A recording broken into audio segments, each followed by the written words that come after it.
In my PLE preview for Bad Blood 2024, I mentioned that it was a B tier PLE that had a very promising match card to it. And now that Bad Blood is behind us, we can now talk about what we saw and some of the decisions that were made. Now, there were a lot of things in Bad Blood that just really did not hit with me.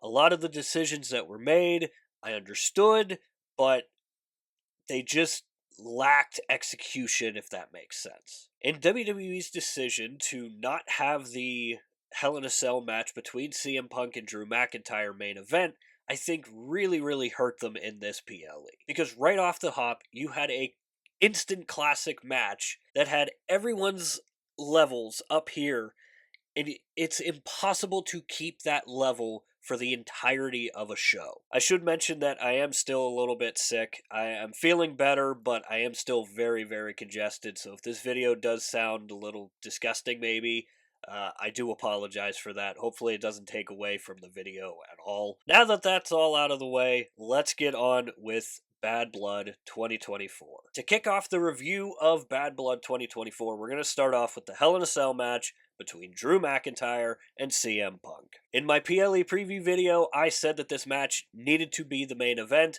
and it wasn't. It was the first match on the card. It should have main evented. Even knowing what the main event of Bad Blood looked like, it still should main evented. This match was a classic. I would argue it's up there in terms of greatest Hell in a Cell matches of all time. I think it is a clear-cut match of the year contender, and it checked every box imaginable. It was such a satisfying conclusion to what has been one of the best feuds of all time. The visuals that we got throughout the match, Drew giving a new definition to the Crimson Mask, CM Punk continuously using the wrench, and it had some nasty spots. The spot with Drew McIntyre slamming his back into the steel stairs, and it concluded with a GTS with a chain. Simply put, this match had it all. It was fast-paced, entertaining, hard-hitting. It was the definition of Bad Blood. And the fact that this match did not main event, I think really hurt the show in the very end. As I mentioned earlier, after this match, everybody was on cloud nine. Everybody loved the match, and this is where WWE ran into its first issue of the night. It's impossible to keep that level up here after watching such a damn good match, and especially one that was as crazy as this Hell in a Cell match was. So while it doesn't take away from the match at all, it still should have main evented. Simply put, it should have main evented.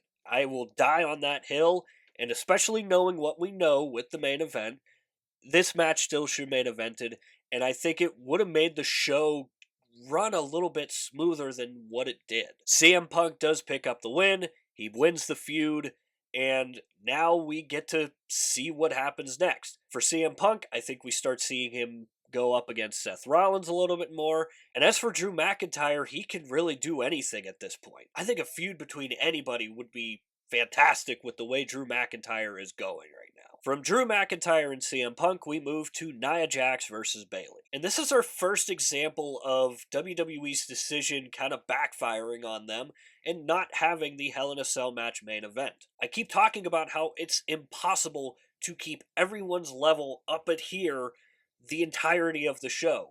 And the crowd, for the bulk majority of this match, was dead. Watching a match like what we got with the Hell in a Cell match takes a lot out of you from just simply watching it. And while the match wasn't necessarily bad, it just really felt kind of sloppy in some areas. And this was really disappointing because their SummerSlam match was really good. It was one of the best of the night. And finally, the crowd woke up once we got another teased cash in from Tiffany Stratton. I talked about it in the PLE preview video that I thought we were going to get another one of these, and we did. And I like the decision because it keeps the storyline between her and Nia Jax going further. And it definitely seems like they're going to maybe do a slow transition for Tiffany Stratton's character in becoming a babyface, because that pop that she got when her music hit is a babyface pop. And I think you're going to start seeing Nia Jax become the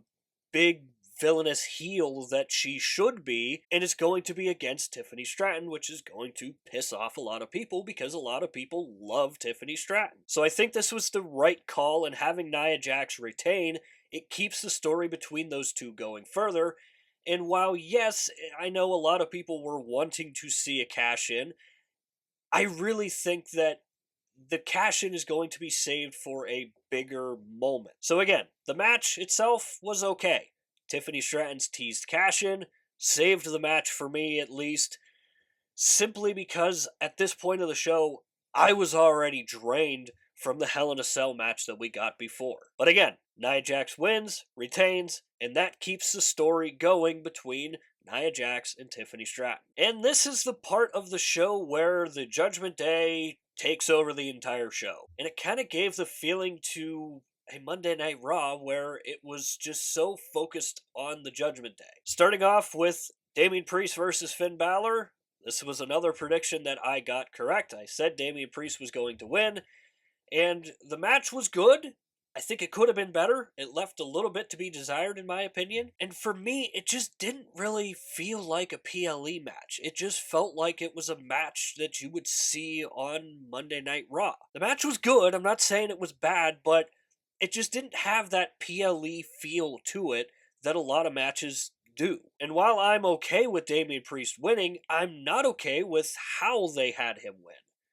They completely butchered Finn Balor in this match. Finn Balor hitting 3 or 4 coup de grace, which is his finisher, and Damian Priest just no-sells the one, and Damian Priest hits one South of Heaven chokeslam, and that's it. 1, 2, 3, match over. The term burying gets used a lot in the IWC, and while I don't necessarily think they're burying Finn Balor, man, this decision was just leaving me scratching my head. It's kind of similar to what we saw between Braun Breaker and Sami Zayn, where Sami Zayn hit one haluva kick and that was it, match over, even though Braun Breaker had hit him with spear after spear. The decision to have Sami Zayn retain that championship at that time was okay. How they did it was not, because it did not look good for Braun Breaker, and the same can be said for this match. Damian Priest winning? Fine. I'm okay with it. How they did it, I'm not okay with it. From one Judgment Day match to another, we've got Liv Morgan taking on Rhea Ripley. Now, this match, again, was not bad by any means. Now, it needs to be mentioned that Dominic Mysterio's work in this match was simply incredible, and he spent the majority of his time in a shark cage hoisted above the ramp. And the match itself was okay. Again, it wasn't anything to write home about. It felt like a typical match that you would see on Monday Night Raw. It didn't necessarily feel special like their match at SummerSlam did, and it was just yet another match on this card that left a little bit to be desired in my eyes. And the big news coming out of this match is the return of Raquel Rodriguez. In what should have been a really happy moment for WWE fans seeing Raquel Rodriguez back on TV, it was kind of ruined by the poor execution and the kind of sloppy finish to the match. If you watch the match, you probably already know what I'm talking about. And it just felt weird. It was just weird.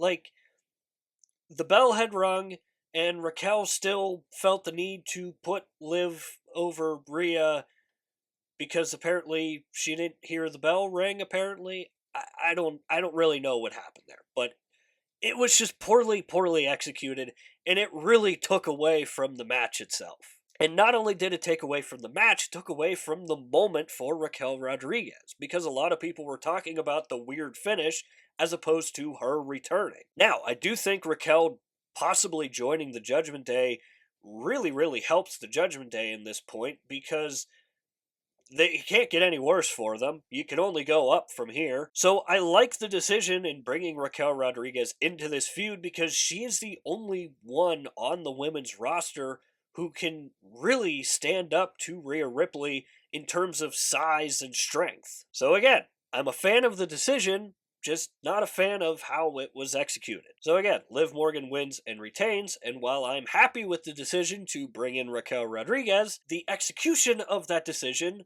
was just not there. That takes us to the main event between Cody Rhodes and Roman Reigns versus the Bloodline. And besides the Cody Rhodes entrance being really, really weird with the marching band and whatever that was, it was clear right away that WWE was trying way too hard to make it seem like they made the right call in having this match main event. Because not only did we get the marching band Cody Rhodes entrance, but we also got a choir singing Roman Reigns entrance for Bad Blood. And the match was a typical Bloodline match. It was a slow burn. It had its moments, but for the most part, it was a slow burn until the very end when things started picking up. There were a lot of moments in the match where it really felt like Roman was just little brothering Cody. The kind of look that Roman had on his face when he wanted the tag from Cody, I think it really almost hurt Cody Rhodes because he really felt like the little brother in this match. And if it ever comes up in discussion in terms of star power, this match is a perfect example of it. Roman Reigns felt like the way bigger star than Cody Rhodes did.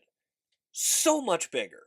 The crowd was chanting OTC and not Cody Rhodes, even though Cody Rhodes was basically in his backyard. And then, as with every Bloodline match, which is typically a slow burner, which picks up towards the very end, and it picked up towards the very end, we got the return of Jimmy Uso. The long-awaited and much-anticipated return of Jimmy Uso is one that added a little extra boost to the match that it kind of needed, and it's just good to see Jimmy Uso back, and especially after the whole rumors about his health not being the best, it's good to see him back.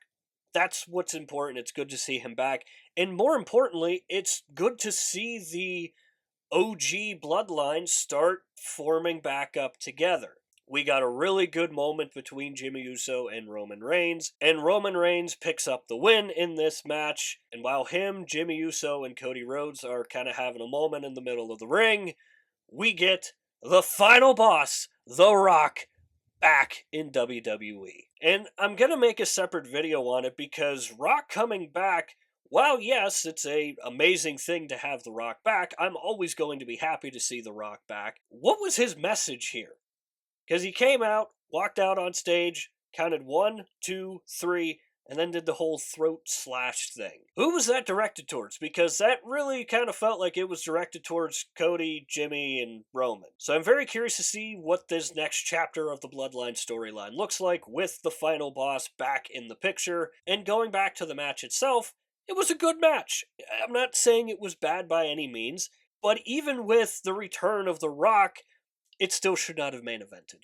Punk and Drew should have been the main event. So my overall thoughts on Bad Blood 2024, it was a fine show. There was nothing egregious about the show, and while I did see the ideas that WWE was trying to throw out, the execution just was not there, which is something that we've not really seen in the Triple H era so far. Some of the matches just simply not feeling like a PLE match, and the Judgment Day stuff was just really weak in my opinion. And I know I've talked long and hard about it, but the Hell in a Cell match should have been the main event. WWE, I think, kind of backed themselves into a corner, and having that match happen first, I think just really, really hurt the show. While yes, having The Rock return at the very end was an awesome moment, had that happened at the beginning of the show, yes, everyone still would have been up here, but a return is a lot easier to come back on than simply one of the more incredible Hell in a Cell matches we've seen. So this is where I want to hear from you guys. What did you think of Bad Blood? Did you agree with the decisions? Did you not agree with the decisions? Let me know all that stuff down below in the comments. And while you're down there, swing by the description, click the Linktree link. The Linktree link will take you to all of the social medias for this page, and I highly suggest going and checking out our X page. Over on X, we do updates on every Monday Night Raw, Friday Night SmackDown, and all of the PLEs. And overall, I want that to be a place for wrestling fans to go and talk about wrestling, especially if you're like me and you don't have a lot of people to talk to about wrestling. So if that applies to you, I highly suggest swinging by the next episode of Monday Night Raw, join in on the conversation, and maybe it's for you. So again, that is going to do it for this video here. Stay tuned for more content coming in the future. We'll see you next time.